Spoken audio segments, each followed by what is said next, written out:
The Great Stink, Cholera, England, and the History of Human Sewage. Now, don't worry, I'm not going to do the whole lecture again. I know we spent a full day on this before our break, but I did want to repeat a little bit at the beginning here. But like I said, we're not going to do the whole thing again. And the language, I'll watch my language since this is getting recorded. Very quickly, this I'm recording this on March 22nd, so you're probably not going to see this or hear it for another week or so. So a couple of times I'll probably refer to what's going on in the world, but I'm acknowledging that it may be quite different by the time you're listening to this. So, but I am going to again go back a little bit over a couple of things. Also, you might hear some paper rustling. I do have my notes in front of me. Since I'm recording this, I do want to get I do want to get things right. So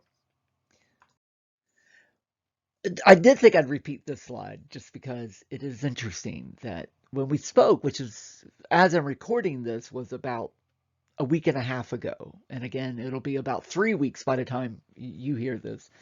And it's funny because during this pandemic that we're going through, one of the big stories, especially on Facebook, is the idea that, that we're running out of newspaper, excuse me, toilet paper.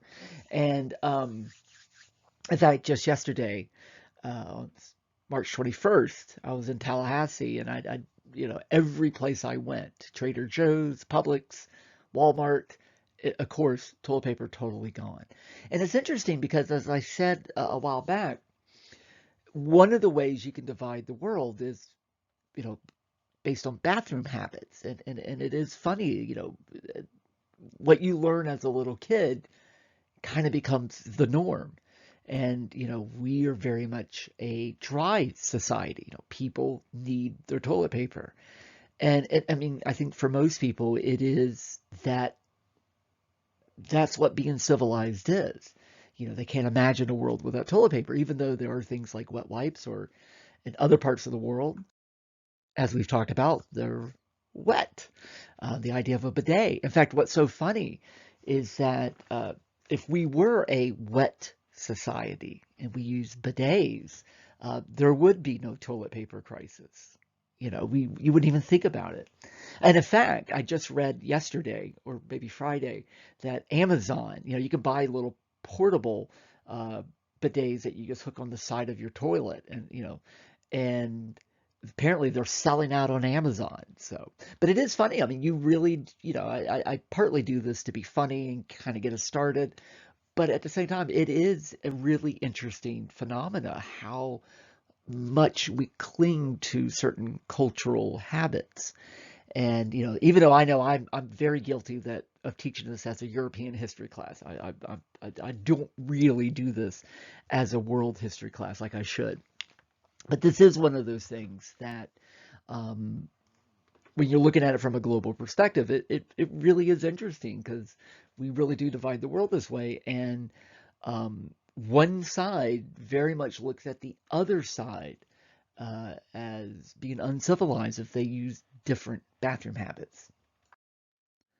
So again, you have this, unless you weren't here that last day, you should have all of this. So I'm not going to go through it all again, but just a reminder why how humans deal with sewage is so important. And again, this is just a quick reminder of just how bad feces really is. I mean, we all kind of know it's bad. It smells bad. In fact, actually, what you're smelling is something known as scatoli.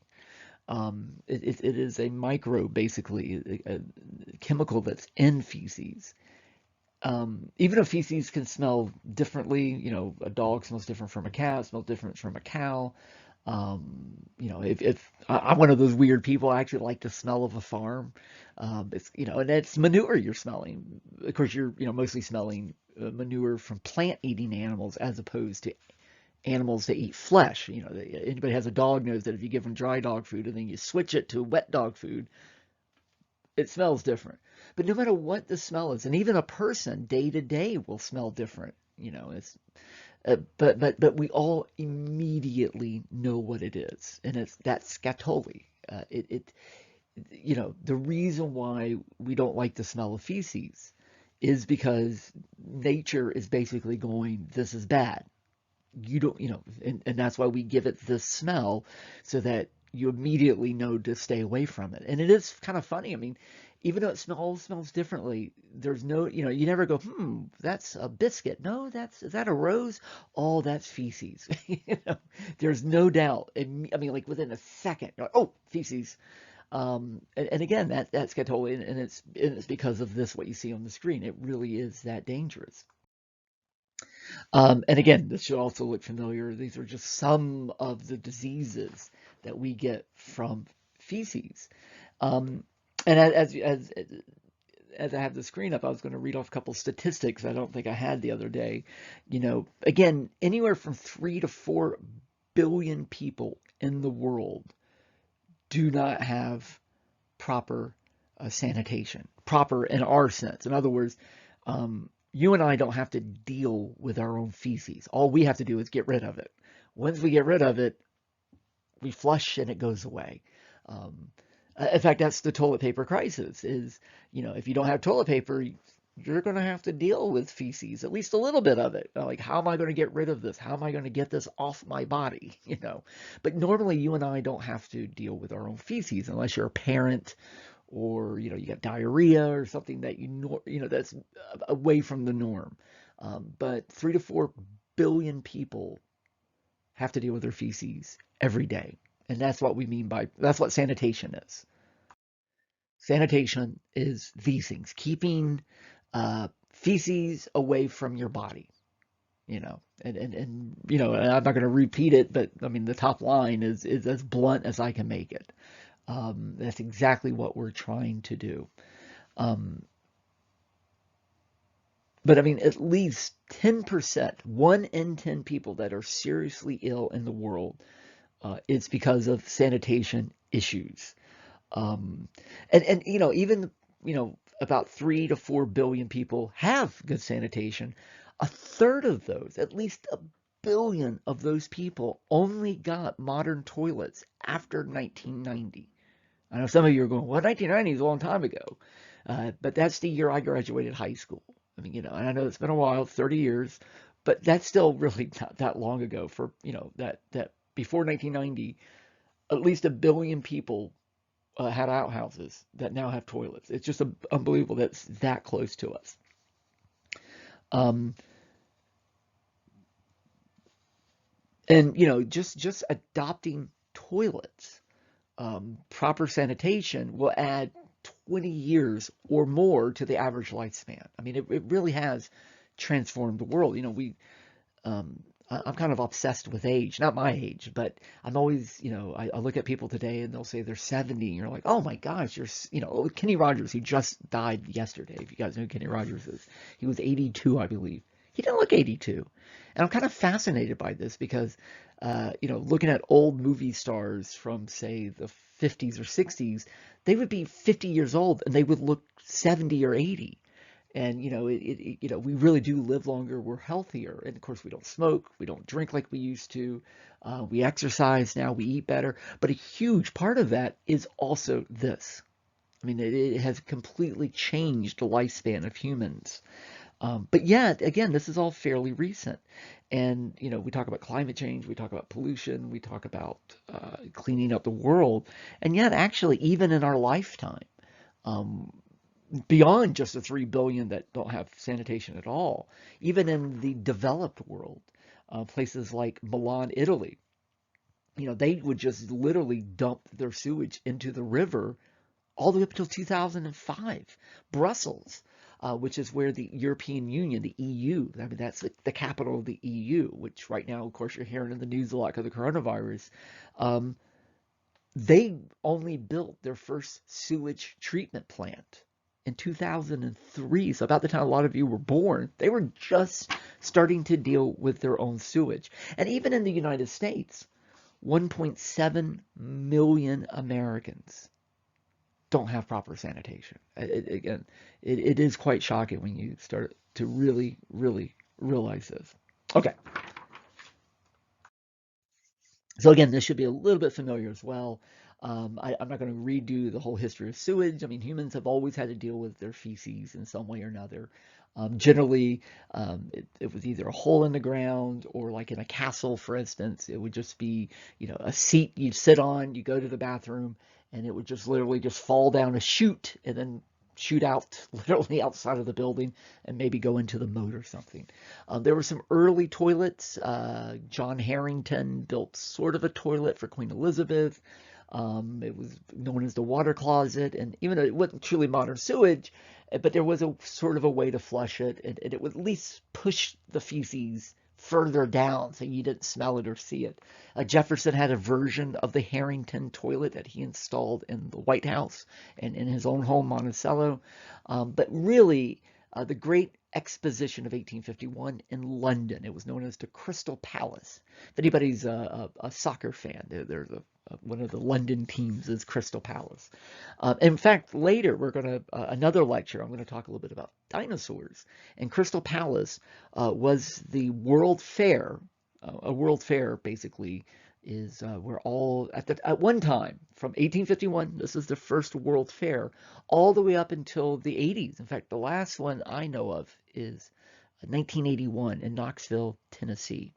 But anyway, for about 100 years or so, world fairs were where major inventions and ideas were revealed. Television premiered at a world fair, telephone, the light bulb, the Ferris wheel, the Eiffel Tower was built for a world fair. The Statue of Liberty was built for a world fair. So a lot of stuff that we take for granted today started with the World's Fair. And in 1851, the first World's Fair in London, they premiered the modern day toilet. Later, and again, I think I said the other day, every day, literally thousands and thousands of people would line up to use that toilet. And apparently, it took hours. So I guess basically you lined up, and at some point you had to go to the bathroom, and then by the time you got to the end, you were ready to go. Um, Over time, toilets became more advanced. In the United States, it's around the 1880s and 1890s that most large cities started installing the first toilets and the first sewage system. Unfortunately, I don't know what that would be for Southwest Georgia. Of course, it would, places like Bainbridge or Thomasville or Albany. More than likely, it would have been the early 1900s when some of those towns would have had their first toilets. And of course, farmers would have had outhouses all the way up and probably until the 40s and 50s. That's the part of the old South we don't talk about. When people talk about the good old days, they don't talk about going to an outhouse.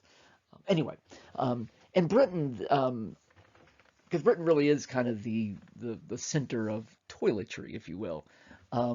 Thomas Crapper, and again, it sounds like a name, a made-up name. I remember when I was a kid, I used to play Trivial Pursuit. I don't know if people still play that game. And one of the answers was who invented the toilet, and the answer was, I mean, one of the questions was who invented the toilet, and the answer was Thomas Crapper. And we always thought that was a made-up answer. And it turns out so he didn't invent it, but he did improve it. And it just happens to be a coincidence that we say the word crap for feces, which actually comes from a Dutch word called krappen, which means to cut. It just happens. It's just a coincidence that this guy became Crapper. And there is a biography of him, and apparently because of his name, it is one of the reasons he got in the toilets. I mean, anyway, whatever. But if you know, a lot of older Americans sometimes talk about going to the crapper. I gotta go to the crapper. That comes from this. In World War I, American soldiers went to Britain, and they just thought this was the funniest thing. They go to the toilet, and you see the word crapper. And so that kind of became the slang in America. And it's funny, they don't say that in Britain, but here, we used to say crapper. Anyway, this is the classic water closet. This is amazing, right? You got these modern toilets, you flush it, it goes away. But again, it never really goes away. I mean, somebody has to deal with it. Some of you may live where you have a septic tank, so you have to deal with it. If you have an RV, you have to deal with it. But most of us don't. But somebody does. And the county has to deal with it. The city has to deal with it. There are sewage treatment plants. And back then, in the 1800s, there weren't sewage treatment plants. So you had all these toilets, but it was still just going into a hole in the ground. And by the way, this is what a crapper, a true Thomas crapper would have looked like. And it said, and that red container way up high. Of course, it's water, and you pull a string. You can see it to the right. You pull a string, and it opens up the bottom, and all the water flushes down. And of course, the force of that is just simply what makes the toilet flush. Um, which is, as you guys know, if your water's backed up or whatever, you just get a bucket and you pour it in. And again, the force of that water, the design of the way the toilet's designed, it causes a swirl and it eventually pushes it down. I mean, it's actually quite it is interesting that somebody had to think of that, have to, design a certain way so that when water is forced down, it swirls and it actually eventually goes down the tube. So you have all these amazing toilets, and the other thing, and you guys did this for your homework, and that is you watched the Industrial Revolution video. And of course, the Industrial Revolution happened at the same time as something known as the Agricultural Revolution. That's the AG up here. So I don't think we talked much about this. Let me just mention it. Sort of the trajectory is you have a scientific revolution, 1600s, 1700s, where we get all these amazing ideas and new ways of looking at the world. That scientific revolution kind of fuels two other revolutions. So you have the Industrial Revolution that you guys learned a lot about. That's factories and new technologies and transportation. But at the same time, that science is also leading to better farming. For instance, rice. This is a good example. One seed of rice used to yield, so much new rice, right? By the agricultural revolution, that yield, in other words, you plant a seed, how much food do you get out of that seed? That yield of the seed for rice within about 20 years was 5 times greater than it would have been. So not only are we moving around better, we're having more jobs, which means people have more money. It also means stuff is cheaper, so people can buy more stuff. But at the same time, we're also eating better, and there's more food, less famine. So both of those things put together means more people, greater populations, and of course, greater populations means more sewage because they're all going to the bathroom in these newfangled toilets, and they're flushing that toilet away, and that, of course, leads to more sewage, and that leads to more diseases, and that's a problem. And so you become a victim of our own success, and that's we see that today. I know saying climate change is political for a lot of people, but the reality is, I mean, we can all look around and see the effects of modern society, and I love modern society. I'm using it right now, right? But at the same time, pollution, loss of habitat, temperature changes and stuff. So right now we're the victim of our own success. The coronavirus is a victim. It is a sign of that victimization. I love travel. In fact, I was planning, as you guys know, I say it every day, I was planning to take a bunch of students to Scotland this May, hopefully next May. And so, actually, some of you who are in high school, maybe next year, you'll be 18 and you can go. So seriously. But anyway, one of the reasons coronavirus is spreading so fast is because we are moving around. And it's an amazing thing. But when it's a time of diseases, that very ability to travel is spreading it quicker. And of course, at least in Florida, one of the things we've been dealing with this week is it's spring break, and you have all those tourists on the beach that won't go home like they should, and they're spreading it more. But of course, normally that's amazing. We have kids in college, we get time off, we have leisure time, we're able to go on vacations. This is all amazing stuff. It's just during the time of disease it's bad. So anyway, back to sewage. We got to deal with this. As people, we have to deal with this. So again, even with toilets in the 1800s, the end result is basically still just a bunch of sewage in a hole in the ground. So those are known as cesspits. And throughout Europe, you had cesspits, but also throughout Asia, throughout Africa, throughout the United States. Even places like New York City, Boston, Chicago, all would have been full of cesspits. And this is an old medieval one in London. And again, you can see it's just literally kind of like almost like a well, a basement, and it is designed just simply to pour sewage into. So those modern day toilets, most of them were still emptying into a medieval era cesspit. And again, throughout much of history, whether we're talking about, again, Europe or whether we're talking about the United States, there were indeed big cities full of sewage. Um, and there were a whole series of jobs associated with this. So here are some of the, I'm reading off my notes here. These are some of the jobs, careers that people spent to deal with sewage. Because, it's not like people back then didn't mind sewage. I mean, they thought it stunk too. They hated it. They wish it wasn't around. They probably got used to it more than we would, but they didn't like it either. So how do they deal with it? So you would have flushers. Those are people that would have rakes and brooms to remove um, sewage, but also blood. And that's the other thing you forget about, in these old cities, all the way up until the late 1800s, you also have, in addition to sewage, you also have butchers and fishmongers who would be cutting, so there'd be flesh everywhere, there would be blood everywhere, there'd be trash everywhere. The flushers were the ones that would go around with rakes and brooms and just clean up the streets and walkways. You'd have toshers. They would go to cesspits and they would clean them out every so often, and then they would dump all that stuff into the river. You would have gong formers, which would collect feces, and that's in fact the guy in the middle there, this image with the big thing on that, he's a gong former. And basically he would take, sometimes they were also known as midnight soil men.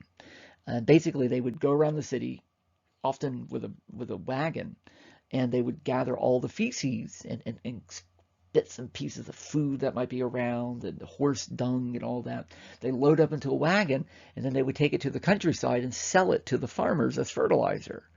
Um, and so, and again, and midnight soil is a nice way of saying human feces fertilizer. And midnight soil has been used for most of human history. It's only in the last 100 years that we, as humans, stopped using midnight soil. But even in parts of Africa and Asia, still use midnight soil to farm with. There also would have been, in addition to people dealing with sewage, there would have been, bone pickers, rag gatherers, mudlarks. Mudlarkers are usually kids that would go along the banks of the rivers, and just anything they find that washes up, you know, including bodies, they would sell. It was very common in Britain. I'm getting into my Scotland program here. It's very common in Britain for people to dump dead bodies into a river. Um, it was illegal to murder people, of course, but the body itself, once the person's died, the body was considered, just a bag of meat, basically, and you could do whatever you want with it, and you could sell bodies to scientists if you wanted to. And anyway, it was very common for people, somebody died, and they just, all right, going to dump Grandpa into the river. And so a lot of times these mudlarkers, that would be their job. They would report, oh, there's a body out in the river. We got to go. They would be tasked to go get it. Anyway, I'm getting into weird stuff here. Let's move on. Okay.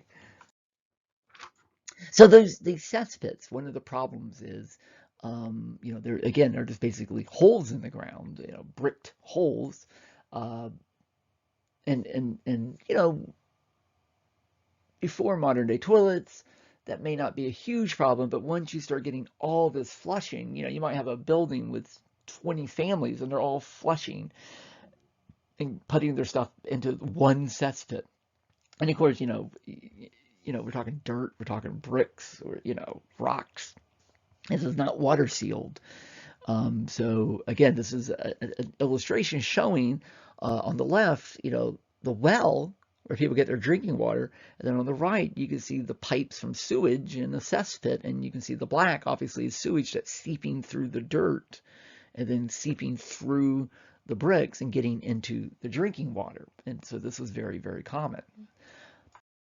And again, just another example of a cesspit with a pipe coming from the house. And even though it's downhill, which is better, that sewage can still seep through the dirt into the drinking water. And of course, also animals, farm stuff, but here we're talking humans. So that's never good. And you've already seen the effects of sewage on a human body, when you look at all those diseases, and that's normal feces. In the 1800s, we get a new disease. It's a disease we still have today, by the way, every so often, especially after a hurricane, especially in places like Haiti or the Caribbean or parts of Latin America, not so much in the US. You hear about cholera. But cholera was a relatively new disease, at least as far as most of the world was concerned. As far as we can tell, it originated in India about 200 BC, or excuse me, about 2000 BC. We do see evidence of cholera. But for most of the world, they don't encounter cholera until the 1800s. And it's very much, I think, like coronavirus. It's been very interesting watching. Oh, by the way, I do have to address something. I should have said it at the very beginning. I feel very guilty that even though I think I was one of the first people to say, hey, pay attention to coronavirus, at the same time, it did shock me. I'm still in a state of shock that it has become so big. And I feel very embarrassed as somebody who talks about diseases. I was the one going, it's not that big a deal. And clearly, it's a big deal. So anyway, I'm apologizing for not being a good role model for you guys. Anyway, it's been interesting because, it started in Wuhan, China, and then you saw it move into the Koreas, North and South Korea, a little bit in Japan, and then, it made its way over to Iran and then Italy, and then, and on and on and on. And now, of course, it's not only in the United States, it's in all 50 states. Again, I'm recording this on March 22nd. At this point, there are 6 deaths that have occurred just in Southwest Georgia, mostly Albany. We've had a couple of deaths in Tallahassee.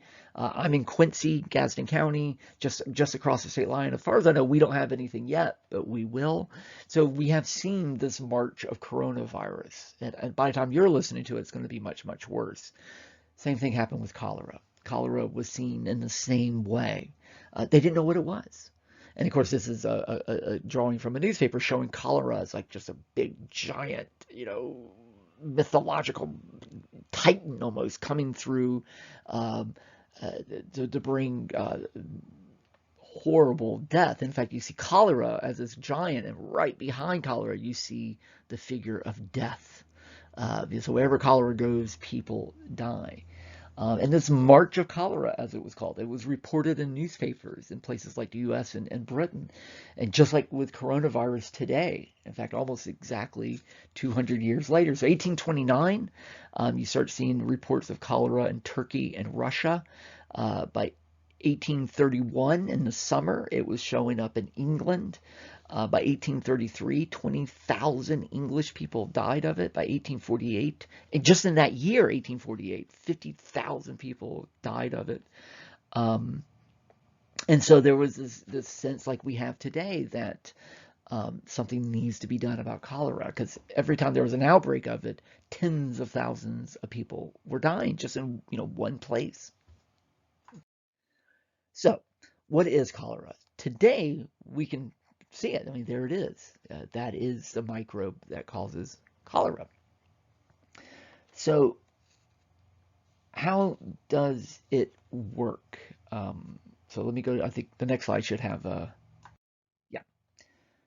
The worst thing about recording this, I can't go back. If I go if I go backwards, it ruins the recording. So sometimes I have to guess what the next slide is going to be. So anyway, I was hoping it would be this one. Okay, so I'm going to make sure to kind of read this off. So again, these viruses that you just saw, I mean, they're kind of these peanut-shaped viruses. Again, no one would have seen those until the late 1800s. And I keep saying that. We're going to get into germs later, the discovery of germs, which is one of the most important discoveries humans ever made. They hadn't made those yet in the mid 1800s. So you know more about cholera, even just this moment, than most humans knew about it, in the 1830s. So it has no smell, it has no taste, unlike some diseases where you immediately know this is almost completely undetectable. Um, a person suffering from cholera can have 1 million to 100 million of those microbes in them. By the way, the word cholera comes from a Greek for roof gutter, referring to water. Because and we'll talk about later why water. Um, but basically, it is a disease that comes from eating, consuming feces, mostly again in water. So remember all that talk I talked about with wells and cesspits. Once cholera shows up, that's a real problem worldwide, which is going to result all obviously into a need for modern sewage systems. So what happens when you get it? So you start, and it's very immediate. It doesn't take long at all. Once you get it, it's quit moving. So you start vomiting, you get muscle spasms, you get just an unbelievable thirst. Um, because what's actually happening is that your body is evacuating just vast quantities of water through sweat, through diarrhea, through urination. Um, and so what happens is, it's mostly diarrhea. And again, it's you go to the bathroom, there's no smell. After a couple of times, there's literally no smell, no color. It's literally just water. Um, but there will be these little white particles in it. Sometimes a term for cholera stool is rice water stool because it looks like a bunch of rice floating in water. What you're actually seeing, if you see that, is you're seeing bits and pieces of your intestine coming out in your stool because it's breaking down. Um, what's ultimately kills you is a couple of things. Loss of water being the main thing. I mean, you just literally are just drying out like a prune, but that causes heart problems, heart failure. It also causes kidney failure and sometimes a coma. What's really awful about this disease is um, you're totally aware. I don't know. Hopefully, you haven't had too many loved ones die, but if you have, you probably know that once people hit those last few days, they're usually not awake anymore. I've unfortunately seen several people die of cancer, and you're not there anymore. In those last few days, you're just, you know, here it's not the case. Unless you go into a coma, you're fully awake, fully aware the whole time. So once you start losing all this water, like this woman here, and you do get this bluish colored skin, leathery bluish skin. You do look a lot like the person in this image, but you can't move. You're just so weak, literally can't move. So, what often would happen with an entire family would get this, and they're all suffering at the same time, and so it just is this incredible nightmare image of parents lying on a bed looking over at their son or daughter also lying in their bed dying, and neither one of you can do anything to stop it. You're just because you're so weak. um it's just a nightmare situation. By the way, what cures it? Water. Just simply more clean water. So today, if you have cholera, what they'll do as quick as they can, they'll get you clean water, and you'll get over it. Yeah, that's it. No vaccinations needed. Just clean water. They didn't know that then. And also the problem was there wasn't a lot of clean water to go around at that point. So cholera is still a problem today. And you can see, this is parts of the world that have reported cases of cholera in our times. It is interesting outside of Russia, and even Russia is only parts of Russia. This map shows all of it's colored in. Actually, it's only little pieces of Russia. Mostly it's Asia, and sub-Saharan Africa, and parts of Latin America. And going back to the first day of class, we talked about development, and how the world is divided kind of between the West and the rest. Those that have modern sewage, those that have modern electricity, modern transportation, and other parts of the world. And you can really see this divide with cholera, because this is such you know, in many ways such a simple disease, because it's just simply not dealing with your sewage well. And you can see parts of the world that don't deal with their sewage well are the ones that suffer from cholera. So again, you may have heard the term germ theory, which I always thought was a weird term when I was growing up because I always thought, well, we know about germs. Why do we call it germ theory? Of course, theory is an idea for which we have evidence for. Gravity is a theory. The planets are a theory because we have evidence for them. So there was this idea that people had in the early 1800s that maybe there's something we can't see that's making us sick. But that idea didn't become a theory until the late 1800s when they were able to, for the first time, to actually see these germs. And this is a guy you see here is a German scientist named Robert Koch, who really is kind of the guy credited with, along with Louis Pasteur, they're the two that really are credited with the discovery of germs and therefore the ability to deal with germs. That's not until the 1880s, 1890s, and we're going to talk about that another lecture, not today. But I just want to kind of keep in mind, they didn't know any of this, what we just talked about. They knew what cholera was something that made you sick, and that you lost all your water and you died, but they didn't know why it made you sick, the microbe, and they didn't know a cure for it, which is, we now know, is just simply clean water. It flushes it out. What people believed throughout much of the world was something known as the miasma theory, which is just simply this idea that it's the air that makes you sick. And that's it. Not, again, there's no idea of germs at this point. So this is what is miasma's theory. And it's funny because some of you may know the disease malaria. Malaria is a disease that spread through mosquitoes. In fact, a very specific type of mosquito called the Anopheles mosquito, which originated in Africa. And we used to have it here. And malaria is a disease that a mosquito bites you and you get sick, and it can kill you in some cases. The word malaria really comes from Italian. It's mal, M-A-L, for bad, and area as in air, bad air. So this is a very common idea, is that, there's something in the air. And that's why if you watch old movies or at least movies that are supposed to take place a long time ago, like Jane Austen movies, somebody's sick, they're always locked up in a room and all the windows are closed and the doors kept shut and they're wrapped up. And a lot of this because the idea they're trying to keep bad air out. The idea that flowing air is horrible. And again, some of this even gets back to the idea of nature being scary. You don't go out in nature, that's where you get sick. So some people had this idea that there must be literally this invisible gas that comes from the rotting of plants and animals. And part of that is because, people went to bogs or sewers, or swamps or near sewers, they got sick. And of course, swamps have this, if you've ever been in a swamp, it smells. You go to the coast during low tide, you can smell the mud. Obviously, sewers smell. So it does make sense. Oh, I smell something bad. Oh, I'm getting sick. It must, and you smell by breathing something in, so therefore smell is bad.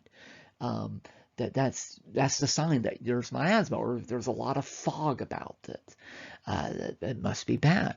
Of course, what's really happening is, you know, we know why sewers are bad, but like why would a swamp be bad? Well, because swamps are full of mosquitoes, and mosquitoes bite you, and you get sick from mosquitoes sometimes. So without knowing about germs, because this is one of those things that's fun to make fun of people. Like, can you believe they believe this?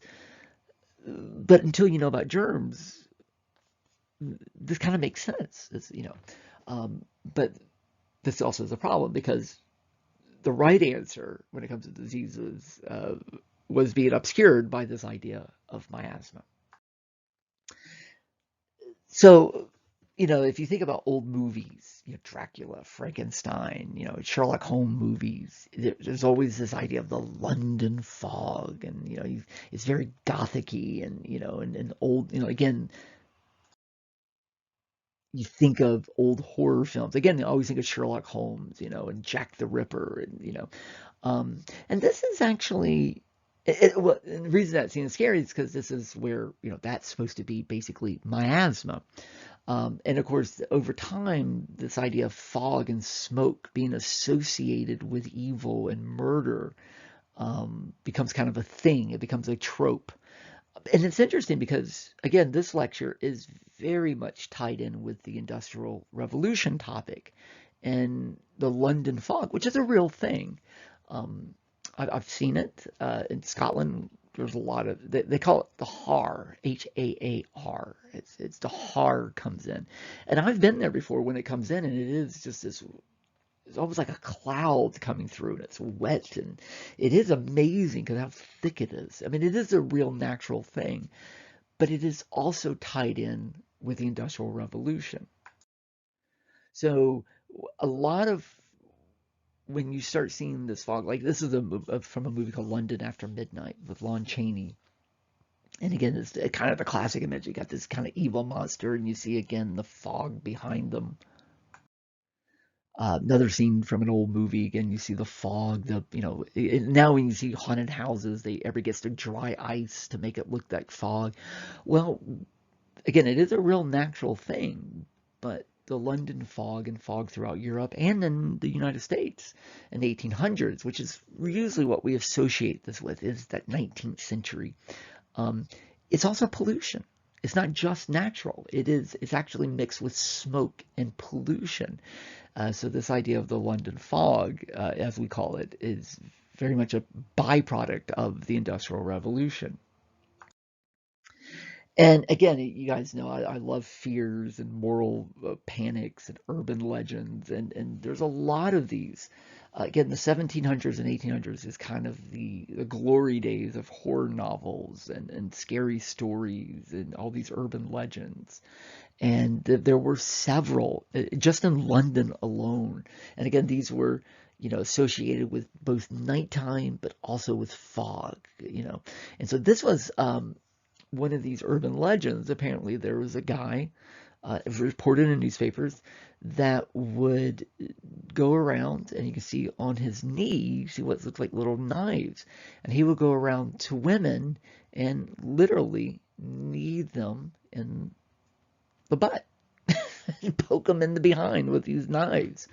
There was another guy who apparently, and again, we're not sure if any of these are true or not. I mean, women did report it being injured, but these may just be urban legends. Another one was a person would have some flowers in his hand. He'd go up to women, and as they went to smell them, he would have a knife underneath, and he would, of course, I'm demonstrating, you can't see me, and he would push the knife up from below through the flowers and poke them in the nose and cut their nose.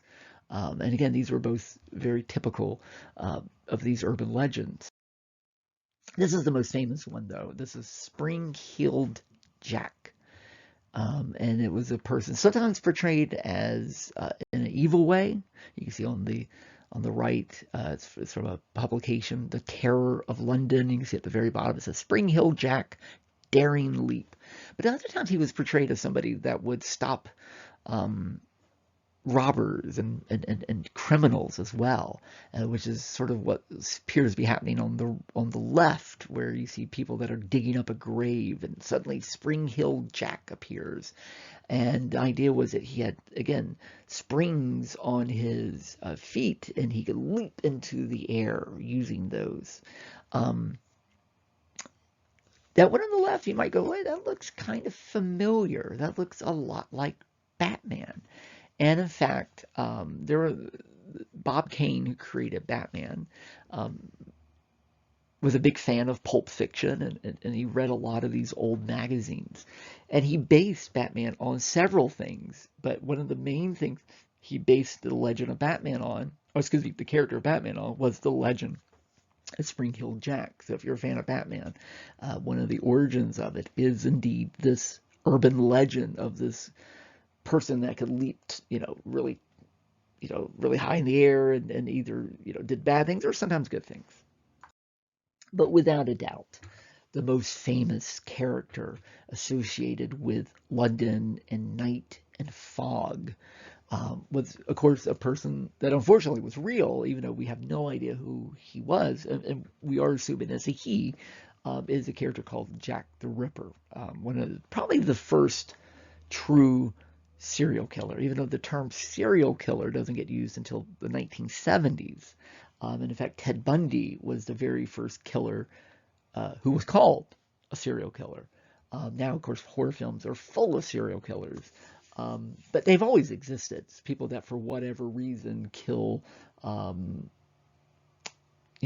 constantly and almost like an addiction. We can see throughout history that they have existed before. But this is the first killer, if you will, that was published in newspapers and it was given a nickname and all of that. And who killed prostitutes in London. Um, and one of the reasons why he is so associated with, um, you know, excuse me, one of the reasons why he was so popular and given this nickname was because he actually named himself Jack the Ripper, and he was the first to write newspapers and actually say, I'm going to kill again. I mean, just like in every bad movie. Or he would write the police and taunt them to find him. And this is one of these letters. And he talks about, I know you can barely read it, but he basically is telling the police what he's going to do.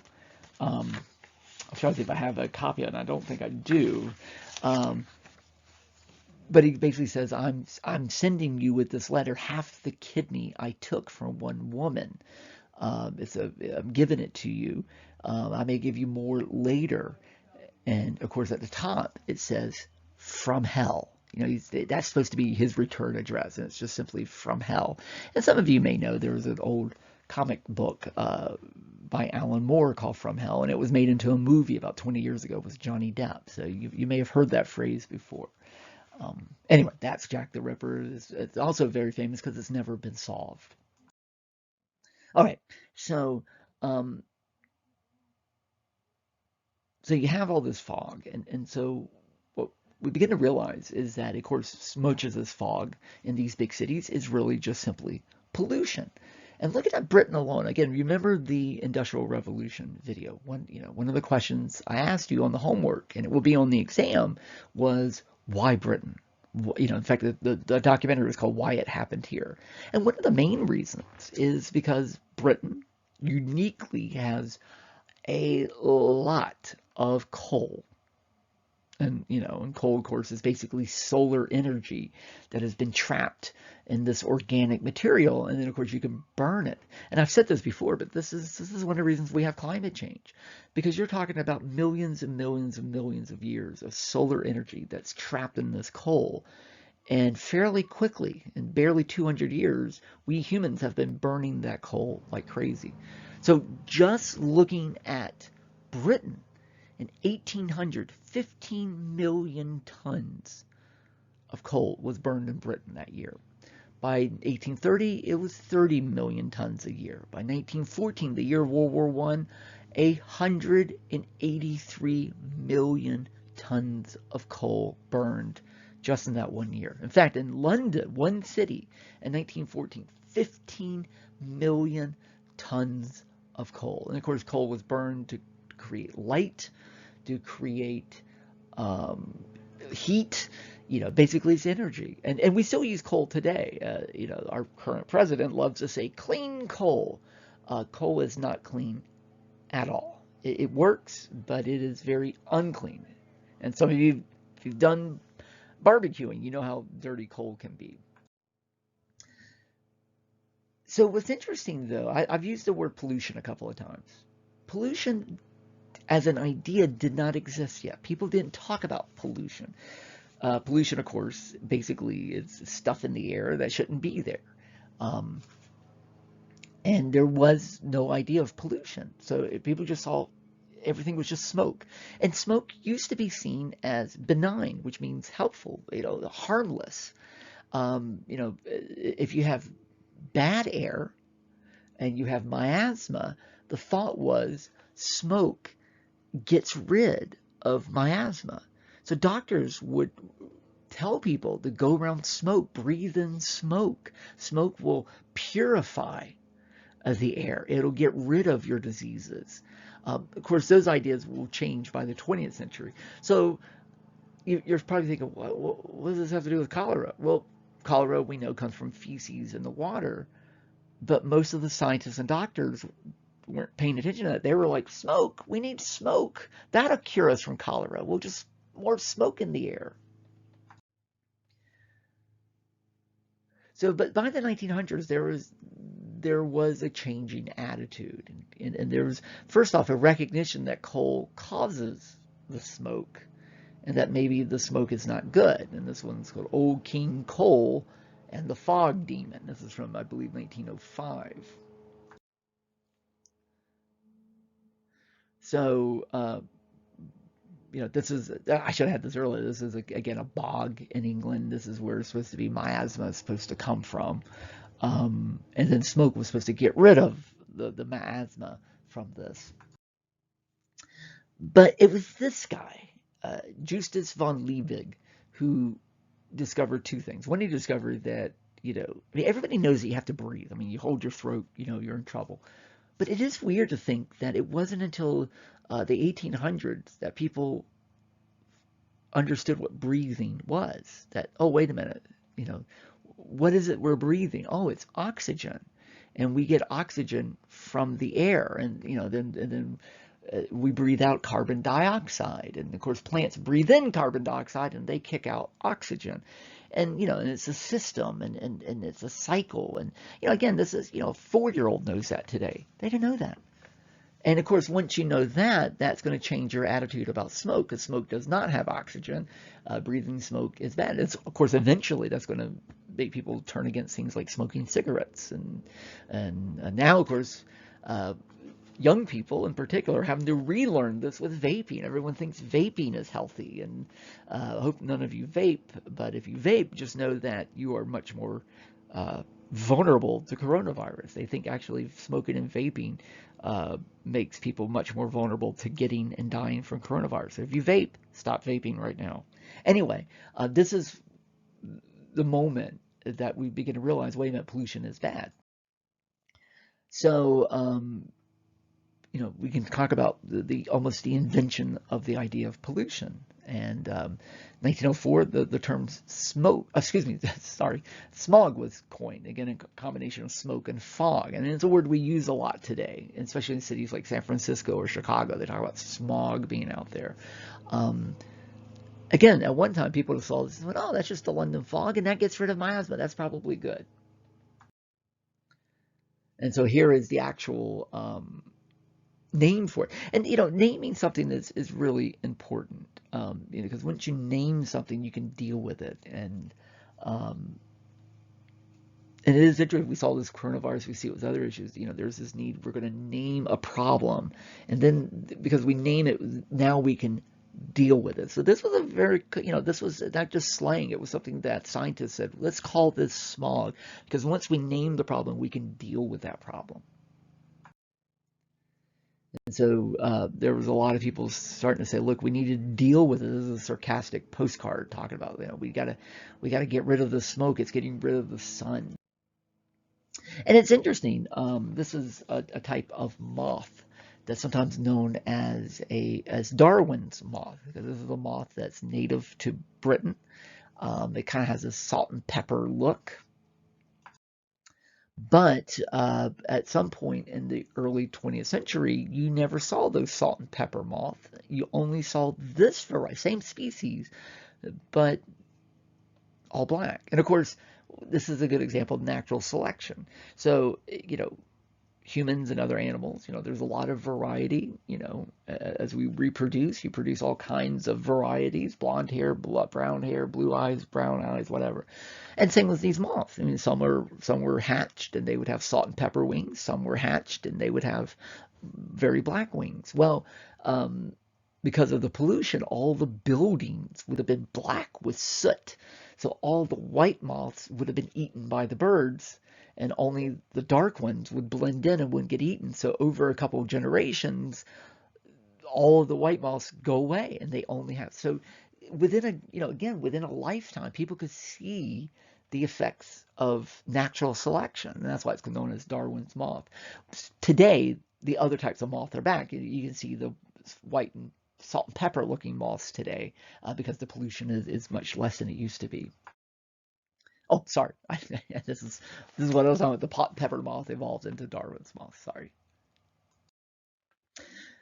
So coal is already bad, for the environment, especially when you burn so much. And again, we were just talking about Britain. That doesn't also include Ireland and then the rest of Europe and the rest of Asia and also the United States and Canada. So, the whole world's burning this. But eventually you start running out of the really good coal that burns a little cleaner, and you start getting the really cheap coal, the coal that people used to throw to the side. By the 1940s, 1950s, you get something known as nutty slack. And this is really dirty, grimy coal. This is really the bad stuff, but it was cheap. And again, you were running out of the other coals. So this starts to get burned in the mid 20th century. And that leads to something known as the Big Smoke of 1952. If any of you watch the show The Crown on Netflix, I think it's the first season, actually has an episode that deals with this. This is a very, very serious situation. And again, it was known as the Big Smoke of 1952, where one evening, for a couple of days, because it got very cold and the environmental conditions were just right, that it was literally blinding smog and was incredibly deadly. And in fact, and again, these numbers are estimates, but between 4 and 7,000 people died in a couple of days from effects of the smog, but also from getting run over by cars. And it was just a horrible, and it was known as killer smog. This led to Britain to the Clean Air Act of 1956. It completely changed attitudes. We get the Clean Air Act in 1972 here in the United States. And it is interesting. If you look at photographs from American cities in the 60s and 70s, it has this haze. And you can see photographs today of the same places, and they're very clear. Air quality today is anywhere from 50 to 100 times cleaner than it was just 30 years ago. And it is amazing how fast nature can kind of clean itself up. And in Italy and Venice, all the canals and the that are just so sludgy. Within just a week of people's social isolation, they're clear, clean water. So it's amazing how fast, once we stop doing something, how clean things can get. But anyway, this completely changed attitude. And again, this is really more tied in with the the Industrial Revolution lecture. I'm kind of squeezing it into this so you can see kind of the effects of Industrial Revolution and then how attitudes over time changed. But back to cholera. So because they thought smoke was so great in the 1830s, that they were focusing on the air and not focusing on the real cause, which was sewage. So again, these are some of the cartoons dealing with cholera. How are we going to solve cholera? Here's John Bull, which is a sort of like Uncle Sam, but Uncle Sam for Britain. So John Bull is going to deal with cholera here. He's going to beat him up. And of course, cholera is portrayed as somebody from India. So there's also a little bit of racism going on here. All those dirty Indians, and there's a reason.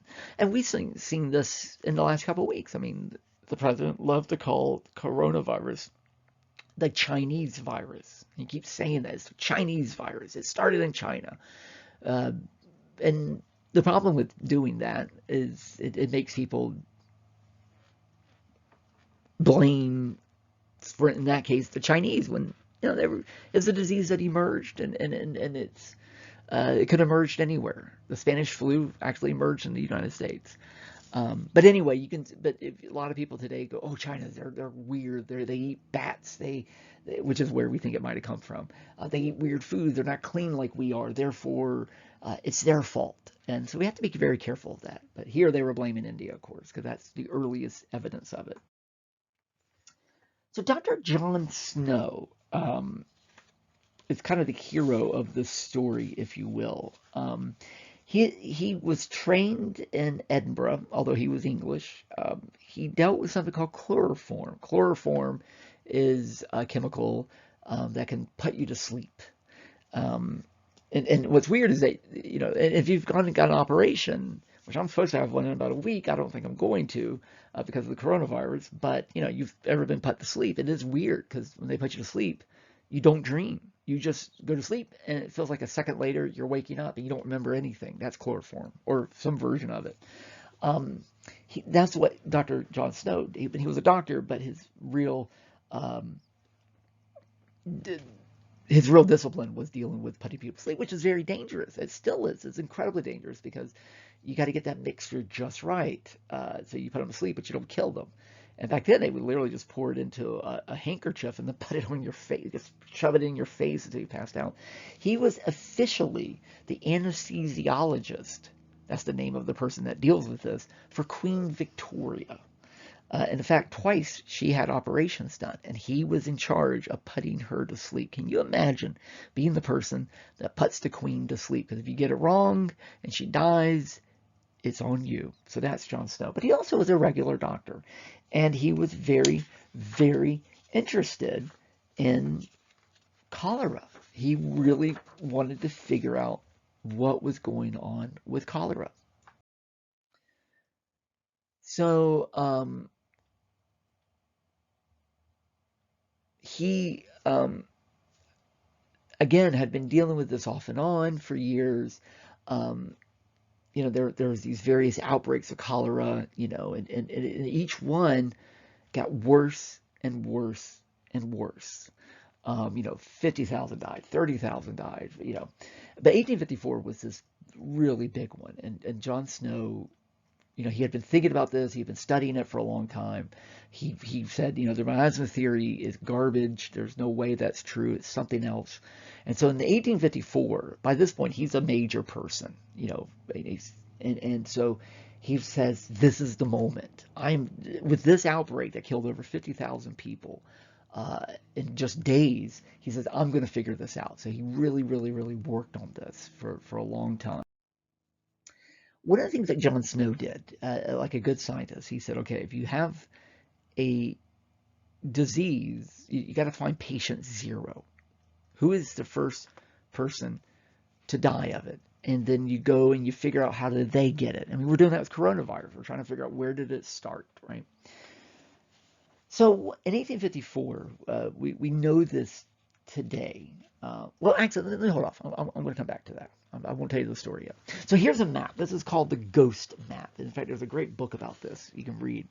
So what he did was he started mapping out everybody who died, and he wrote the date down of when they died. And again, he's trying to map out, where everybody died to try to trace the disease and trace it back to the origins. So if you see, it's obviously a map of part of London, and you can see the darkened buildings. Those were where people died of coronavirus. And it all kind of congregates sort of in the center of this map. In fact, you see kind of right in the center, it says Broad Street. And it's clear that that seems to be the worst hit area. So that's probably where it began. And it kind of radiates a little bit out of that. But every so often you see a couple of, way to the left, way down to the bottom, you see a couple of little dark spots. So clearly those are the outliers. And he's trying to figure out, what is it about? Like, why does, this one person 5 blocks away die when no one else did? And what he began to figure out is that by talking to those people, or people who knew those people, every one of those were people that used to live near Broad Street. The other thing you'll see on this map, you'll see these little circles, and right beside it, it says pump. So over and over again, you'll just see every couple blocks, you'll see a little circle, and you see the word pump. That means water pump. And right in the middle of Broad Street, you see water pump. Well, of course, back then, no running water. You went out and you pumped a bucket full of water, and that was your drinking water and your cooking water. Well, as you guys know, different springs, different wells have different tastes. And apparently the Broad Street water had a really good taste. Everyone liked Broad Street water. And So people who lived there, and then if they moved away, they often would still go back to Broad Street to get their water. And that's what happened. So with this, Jon Snow realizes, wait a minute, there's something about that water. Everyone who drinks that particular water is getting sick. And so, I mean, this is how basic science works. So today it's known as Broadwick Street. This is actually some of my photos when I was there a few years back, but at the time it was just simply known as Broad Street. So again, he realized that this is the key area, and it seems to be the water here. So the pump still exists. It doesn't work anymore, but this is actually known as today as Jon Snow's pump. He said, this is the key. Well, I'm not sure why, but that's it. So, in fact, I took this photo because in the background, you'll see a pub, and you notice it's called the Jon Snow Pub. Anyway, he convinced the local authorities to allow him to take the handle off the pump. And this is supposed to be the actual handle. I don't think it is, but it's supposed to be. If you go to that local pub and ask to see the handle, they'll show it to you. It's a really tiny handle, so I don't think this is the real one. But they took the handle off, and almost immediately the cholera epidemic stopped. And so he was able to figure out that it is water-based. And again, like I said, today, I mean, for a while, he was considered a hero, and they named a pub for Jon Snow.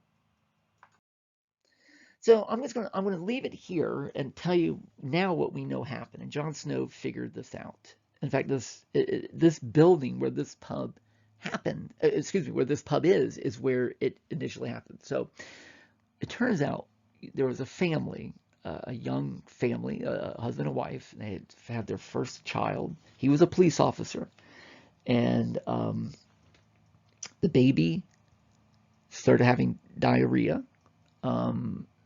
And then suddenly the rest of the family got diarrhea. And so, of course, they were changing their diaper over and over. And they were throwing the diapers into the cesspit. And within a couple of days, not only did that family die, but all their neighbors were dying of cholera. And so, of course, what we now realize, we're not sure how the baby got it. That still probably never will be known. But somehow that baby had cholera. He, of course, had diarrhea, and then by throwing the diapers into the cesspit, that was then leaking into the drinking water, and then everyone was drinking that water, and they were drinking cholera. So the moment that people quit drinking that water, they quit getting cholera. And so not only does Jon Snow prove that it's waterborne, he's also eventually was able to say, look, this is feces borne. This is specifically from feces. Again, this disease that worldwide killed millions and millions of people, he has figured it out. The problem was, at the time, people really weren't listening to him. They were amazed at the pump handle, but that was still seen as bad science at the time. So again, this is one, in science and medicine, this is one of the biggest achievements, this linking of cholera with sewage. But again, what often happens with science is that it takes a while to change people's minds. And there's always resistance. Oh, you're crazy. That's not what happened. You know, it's this. It's not really that. And because, again, the miasma theory was the prevailing theory of the day. In fact, Edwin Chadwick is kind of a hero for a lot of people. He was a reformer. He was a progressive in the 1800s. He, brought in new schools, cleaned up society. But he thought Jon Snow was crazy. He was a miasma guy. He thought it's all about the air, it is not about the water. And he was wrong, of course. In fact, here is a cartoon making fun of Jon Snow. Look, he's looking into the sewers to look for cholera. This is insanity. Eventually the scientists do start to realize that Jon Snow was right. But yet, just like our society, we know climate change is happening. We know pollution's bad. We know cars are bad. That cars, that we probably should be driving something else. But, we don't deal with it. And that's very human. That's very typical of all of us. There are things I do I know that probably aren't healthy, and I do it anyway, right? I eat food that I shouldn't eat, But so how do we get to, because the whole point of this lecture is to get to modern sewer. How do we get to modern sewage treatment? That's the Great Stink of 1858. And that is what it's called. That is the official name for it, the Great Stink of 1858. This is the ultimate victim of our success, led to the Great Stink of 1858. Basically, London, this massive city full of toilets. I hope you guys, I know there's a lawnmower outside, so I'm sorry. I hope you can hear me fine. I'll talk a little louder. London was full of people, all was toilets, and all those sewage was just going straight into the river. And in 1858, summer of 1858, a particularly hot summer that year, apparently the Thames River, the main river in London, had about 6 inches of sewage just sitting on top of the river. And by the way, the River Thames was known as a river you didn't go anywhere near because it was considered very deadly. And it apparently stunk up all of London. What's really interesting is that London used to be full of rivers. Today, if you go to London, it's one river, the Thames, that flows very fast. And it doesn't seem to be a very big river. But it used to be full of rivers. For instance, the Fleet River. Now, today, it's Fleet Street. And you guys probably don't know this, but we talk about, the mainstream media, or we talk about Wall Street. When you say Wall Street, you mean business. But in Britain, when they say Fleet Street, that's their term for newspaper, because Fleet Street used to be full, again, of newspapers. But it used to be a river, the Fleet River. This road actually used to be the road that went down to the Fleet River. But now when you go down, it's just another road. Again, another image of Fleet Street. You can see this is a major newspaper. This is 1930s. But the Fleet River, which flows into the Thames River, was completely, in the 1700s, was completely closed in. And as all the rivers in London were, except for the main river, Thames. So there was a series of these basically tunnels that were built to flow the river under the roads. The idea was, by paving over all these rivers, we can have more city and more places to live, and the rivers will just run underground. Again, the problem with that is all these sewers start feeding into those rivers. It really concentrates the sewage really tightly. Then it all jets into the Thames River, because at least a natural river, a lot of it falls to the bottom and it soaks into the ground, and animals eat the sewage, and a lot of it kind of filters out. But once you tunnel it up like this, it concentrates it, and it moves so fast, and again, it makes for much worse pollution. You can still see elements of the Fleet River. There's some buildings that you can still see a little bit of the Fleet River flowing through it. And it does still flow into the Thames River. This is Blackfriars Bridge, seen in a lot of movies. In fact, the Harry Potter films, one of them, you see this bridge. And it's hard to see, but you can see at low tide, you can see on the kind of a dark hole to the left there. That is the Fleet River still flowing into the Thames. But again, a lot of these rivers today, and these were all built in the 17 and 1800s, are these like underground tunnels, basically sewers. And people still sneak into these today to see these old tunnels.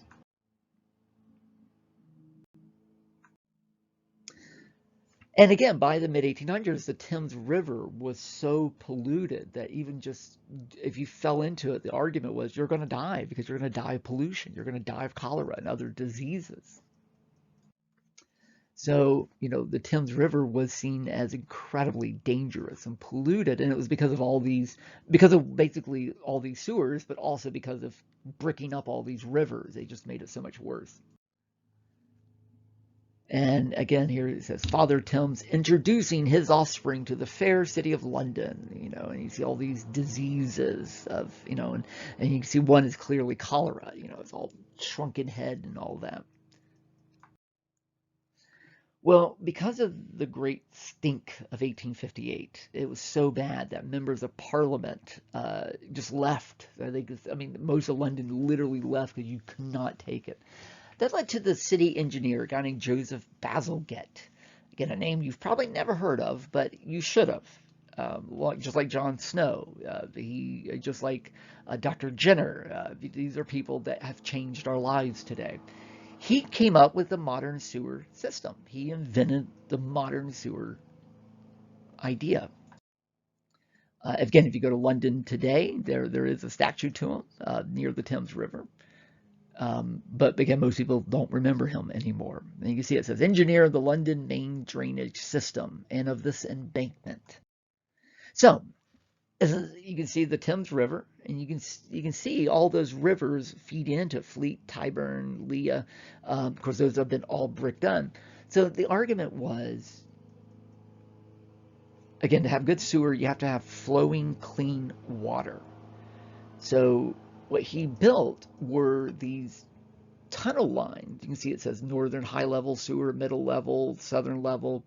The idea was when people flush their toilets, instead of going into the rivers, they will go into these sewer tunnels that will then be pumped further out of the city. Eventually, they do wind up back in the river and into the ocean, but at least it gets it out of the city.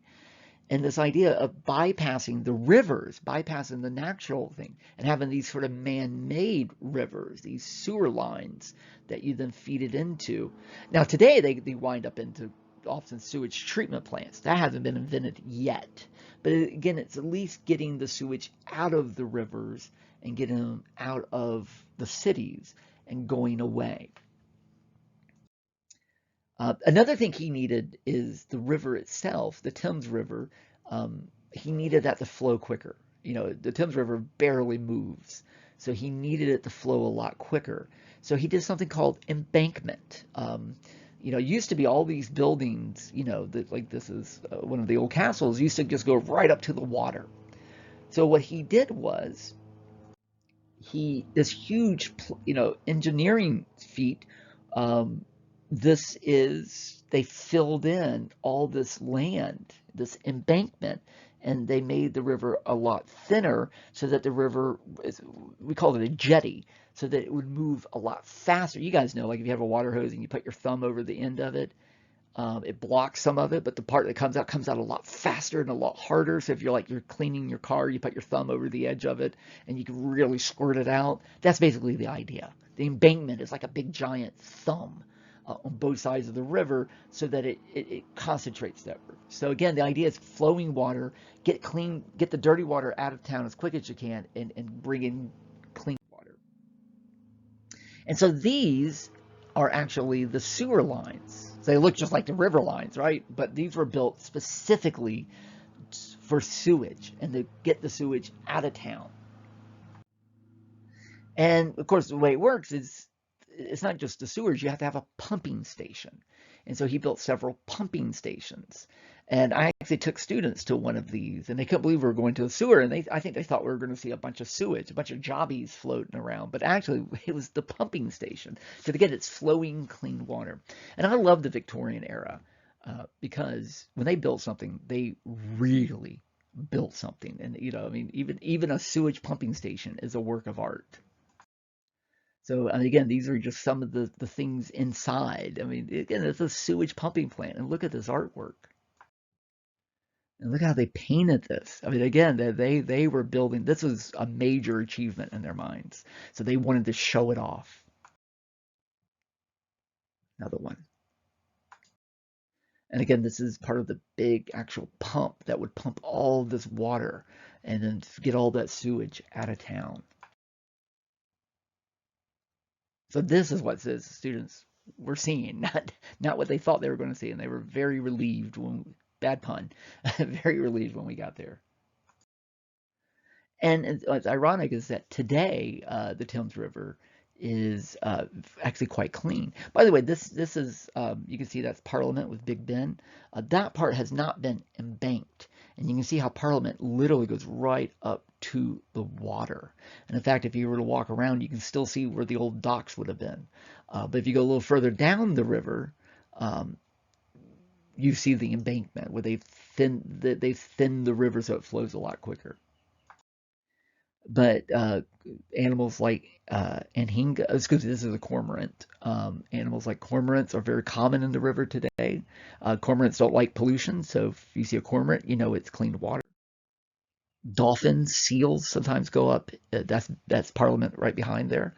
Um, and you can actually eat animals out of this river. It's not a dirty river anymore.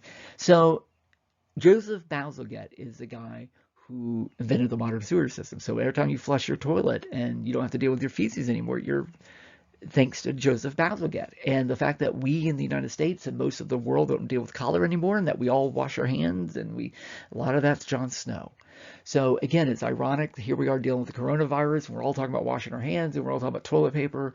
Um, this is stuff that was first discovered in the 1800s. And again, this is somebody who's caught a fish in the Thames River and is going to eat it. And probably the animal that's most vulnerable to pollution is the seahorse. And seahorses are found very regularly um, in the um, in the Thames River today. Okay, that's enough of that. I think I might have one more slide, but I think we're done. So I didn't mean to go on so long, but hopefully you pause it a bunch of times and flush your toilet a few times during this. And anyway, next time we talk, we'll be talking about germs again, but we'll be talking about germs and imperialism. Okay, thanks, guys. Oh, shoot, I lied. If you hit pause, oh, oops, I forgot. Actually, I did want to make one important point. Darn. Sorry, so cholera does still exist today. And a few years ago in Haiti, they had a massive earthquake, and suddenly the sewer systems went down, and cholera came back. And these are people they've been saved, but these are people suffering from cholera. And this kid did survive, but this is a kid clearly suffering. You can see the sunken eyes. This is what cholera looks like, because he's losing all his water, and you can see they're putting saline in him to restore those nutrients. So sorry, I did forget. Because I did want to end on this. It is shocking how many people still die every year. 11 million kids under 5 die every year. About 30,000 a day. And most of these are stuff we can prevent. And over 2 million die from diarrhea, because diarrhea really is just you're losing all your water with diarrhea. We just say, oh, diarrhea, you take some Pepto-Bismol, you make jokes about it. It's incredibly deadly. And again, you can see how many of these are kids. 2 million kids every year die just from simple diarrhea. And again, these are parts of the world where, kids are dying from diarrhea. And again, it's parts of the world where you don't have modern sewage. So I am going to end now, finally. If you really want to save the world, and you guys are young, and hopefully you do want to save the world, this is how you save the world. Clean water. Just bring clean water to the world, and you will save it. Okay, now I'm done. Bye.